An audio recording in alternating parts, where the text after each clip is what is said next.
Dear students, आज हम active से पैसिव में डबल ऑब्जेक्ट का अध्ययन करने जा रहे हैं। तो अगर सेंटेंस में डबल ऑब्जेक्ट हो तो किस प्रकार से करते हैं। तो देखो ये है ही टॉट अस इंग्लिश।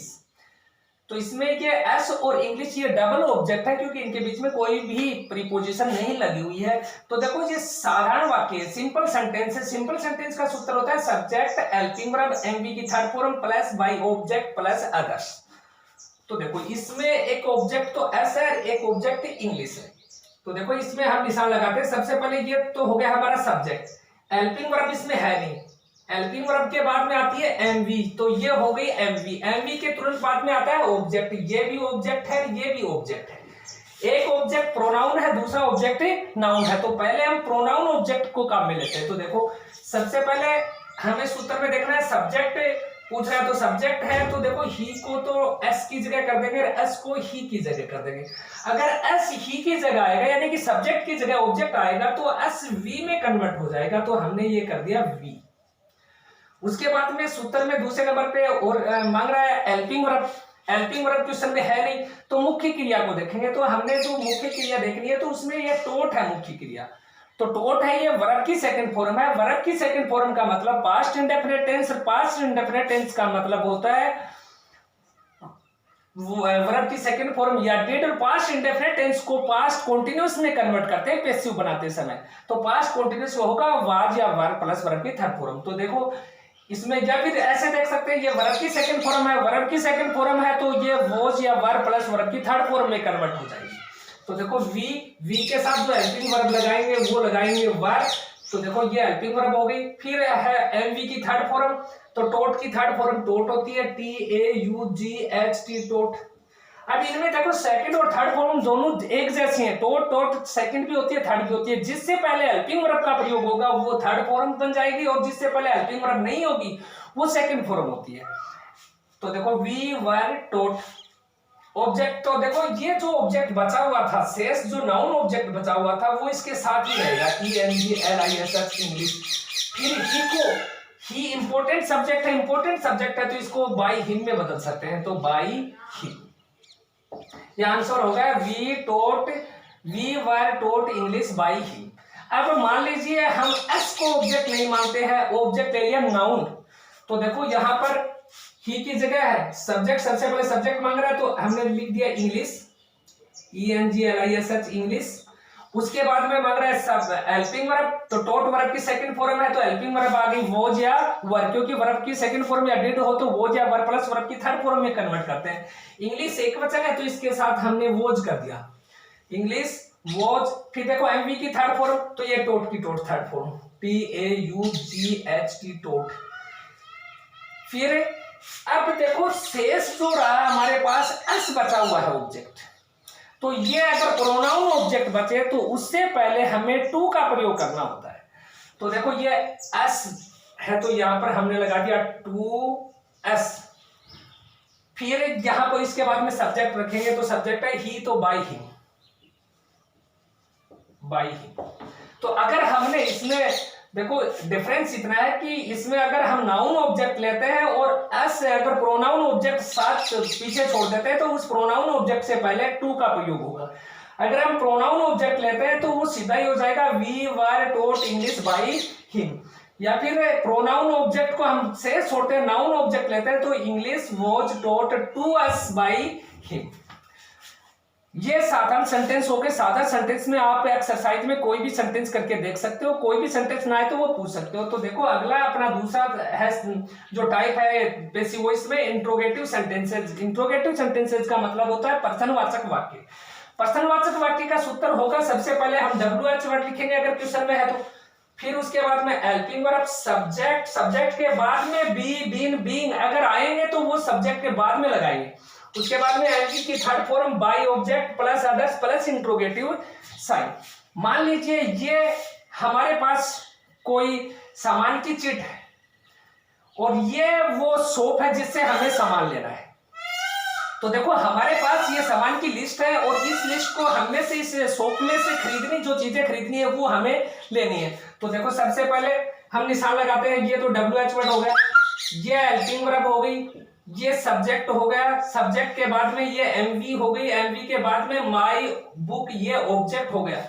माई अकेला ऑब्जेक्ट नहीं आएगा क्योंकि ये पजेसिव वर्ड है। जैसे आई का पजेसिव वर्ड माई होता है, वी का पजेसिव वर्ड आवर होता है, ही का पजेसिव वर्ड हिज होता है। तो पजेसिव वर्ड कभी भी अकेला नहीं आएगा, उसके साथ जो नाउन है वो साथ आएगा। तो ये हमारे पास ये सोप है, ये हमारी चिट है वो जो सामान की है। तो सबसे पहले हमें तो चिट में लिख रखा है WH वर्ड चाहिए, तो WH वर्ड है क्वेश्चन में, तो वैन का वैन। फिर हेल्पिंग वर्ब, हेल्पिंग वर्ब की जगह एक बार खाली छोड़ देते हैं हम, क्योंकि हमें सब्जेक्ट का अभी पता नहीं चला कि वो एक वचन है कि बहुवचन है। सब्जेक्ट की जगह खाली छोड़ दी, अब नहीं हेल्पिंग वर्ब की जगह खाली छोड़ दी। अब सब्जेक्ट लिखना है, तो देखो यू सब्जेक्ट है, यहाँ पर ये ऑब्जेक्ट है, तो ऑब्जेक्ट तो सब्जेक्ट के स्थान पर और सब्जेक्ट ऑब्जेक्ट के स्थान पर, क्योंकि पैसिव वॉइस का ये नियम है। तो हमने देखो सब्जेक्ट मांग रहा है, तो माई बुक सब्जेक्ट आ गया, माई बुक। अब हमने छोड़ा था, खाली छोड़ा था हेल्पिंग वर्ब की जगह, तो ये हेल्पिंग वर्ब की जगह अब पूरी हो जाएगी। देखो सेल या विल, हेल्पिंग वर्ब विल है, सेल या विल प्लस वर्ब की फर्स्ट फॉर्म, दोनों में से कोई भी एक हो तो सेल या will plus be plus verb की थर्ड फॉर्म का प्रयोग होगा, क्योंकि ये टेंस परिवर्तन में पहले आपको बता चुका हूं। तो देखो विल प्लस वर्ब की फर्स्ट फॉर्म, तो यहाँ पर माई बुक सिंगुलर सब्जेक्ट है, तो विल, और ये बी यहां पर आएगी सब्जेक्ट के बाद में, क्योंकि जो सब्जेक्ट है उसके बाद में बी लिखते हैं। तो देखो सेल या विल प्लस वर्ब की फर्स्ट फॉर्म हो तो सेल या विल प्लस बी का प्रयोग करेंगे। तो विल तो ये लगा दिया जो सब्जेक्ट से पहले, और जो बी बीन बींग लगेंगे तो वो बाद में लगेंगे, तो विल के साथ बी का प्रयोग होता, तो बी यहां पर रख दिया। फिर एमवी की थर्ड फॉर्म, रिटर्न की third form RETURNED, return third form होगी। फिर मांग रहा है ऑब्जेक्ट बाय ऑब्जेक्ट, तो सब्जेक्ट है जो ये यू है, ये इंपॉर्टेंट है, तो इसको बाय यू में बदल देंगे, by you interrogative sign, others इसमें है नहीं। तो when will my book be return by you. अब देखो ये दूसरा सेंटेंस है, इसमें WH वर्ड नहीं है, हेल्पिंग वर्ब है, ये हेल्पिंग वर्ब होगी, ये सब्जेक्ट हो गया, ये एमवी हो गई, और ये ऑब्जेक्ट हो गया। तो देखो सबसे पहले WH वर्ड मांग रहा है सूत्र में, तो WH वर्ड नहीं है, छोड़ दो। हेल्पिंग वर्ब मांग रहा है, तो हेल्पिंग वर्ब की जगह एक बार खाली छोड़ दो। फिर मांग रहा है सब्जेक्ट, सब्जेक्ट देखो यो ऑब्जेक्ट है, ऑब्जेक्ट को हम बनाएंगे सब्जेक्ट यू की जगह रखेंगे, तो your object, your work, WORK, your work subject आ गया। अब हम हेल्पिंग वर्ब को पूरा कर लेंगे। योवर वर्क, इसमें योवर का कोई महत्व नहीं होता, जो नाउन होता है पजेसिव वर्ड के साथ जो नाउन होता है उसका महत्व होता है। तो योवर वर्क एक सिंगुलर सब्जेक्ट है, सिंगुलर है, तो इसका मतलब यहाँ पर हैज का प्रयोग करेंगे, क्योंकि क्वेश्चन में हेल्पिंग वर्ब हैव है, तो हैज हैव प्लस वर्ब की थर्ड फॉर्म हो तो has have plus been plus verb की थर्ड फॉर्म का प्रयोग होगा। तो देखो यहाँ पर हमने हैज लिख दिया, ये योवर वर्क आ गया। फिर सूत्र में देखो हेल्पिंग वर्ब आ गई, सब्जेक्ट आ गई, तो हैज हैव प्लस वर्ब की थर्ड फॉर्म हो तो बीन लगाते हैं, तो ये बीन सब्जेक्ट के बाद में लगा दिया, बीन बीन। एमवी की थर्ड फॉर्म फिनिश, तो FINISHED फिनिश्ड। बाई ऑब्जेक्ट, इसमें यू है तो by object, by you interrogative sign, तो has your work been finished by you. अब इंट्रोगेटिव सेंटेंस में एक शुरू होता है हु से, अगर हु से शुरू हो तो उसको बाई हुम में बदल देंगे, जिससे उसका सूत्र ये होगा बाई हुम, WH1, तो by whom plus helping verb plus subject, be been being लगेंगे तो वो सब्जेक्ट के बाद में लगेंगे। एमवी की third form others interrogative sign, तो देखो हु किल्ड माय डॉग, ये हु आ गया, WH वर्ड आ गया, ये हेल्पिंग वर्ब हो गई, ये एमवी हो गई, हेल्पिंग वर्ब इसमें है नहीं, ये माय डॉग ये ऑब्जेक्ट हो गया।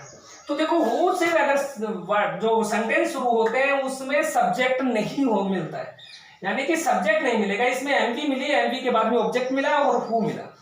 तो देखो हु को हम बाई हुम में बदल देंगे, सूत्र में देखो बाई हुम, अगर हु हो तो सबसे पहले हम बाई हुम में बदल देंगे उनको। हेल्पिंग वर्ब की जगह एक बार खाली छोड़ देते हैं। सब्जेक्ट हमारे पास है नहीं, तो सब्जेक्ट इसमें मांग रहा है सब्जेक्ट, तो माई डॉग है, ये ऑब्जेक्ट है, तो ये सब्जेक्ट बन जाएगा, ये माई डॉग, माई डॉग है, ये सब्जेक्ट बन गया। अब हेल्पिंग वर्ब को पूरा कर लेते हैं। किल्ड वर्ब की सेकंड फॉर्म है, वर्ब की सेकंड फॉर्म हो तो वो वाज या वर प्लस वर्ब की थर्ड फॉर्म में बदलती है, तो ये हमने माई डॉग के साथ पर देखो माई डॉग के साथ वॉज का प्रयोग किया, वॉज वर प्लस वर्ब की थर्ड फॉर्म, KILLED किल्ड। देखो सबसे पहले बाई हुम रखा, फिर हेल्पिंग वर्ब वॉज रख दिया, इसमें ऑब्जेक्ट है माई डॉग को सब्जेक्ट बना दिया माई डॉग, फिर उसके बाद में बी बिन बीइंग का प्रयोग होगा नहीं, क्योंकि सीधा ही वर्ब की सेकंड फॉर्म हो तो वॉज वर प्लस वर्ब की थर्ड फॉर्म का प्रयोग करते हैं। तो ये थर्ड फॉर्म हो गई। फिर अदर्स, अब कुछ जो बचा है वो लिख देंगे। तो देखो इसमें कुछ भी नहीं बचा, इसमें इंट्रोगेटिव साइन लगा देते हैं। By whom was my dog killed, ये हुआ।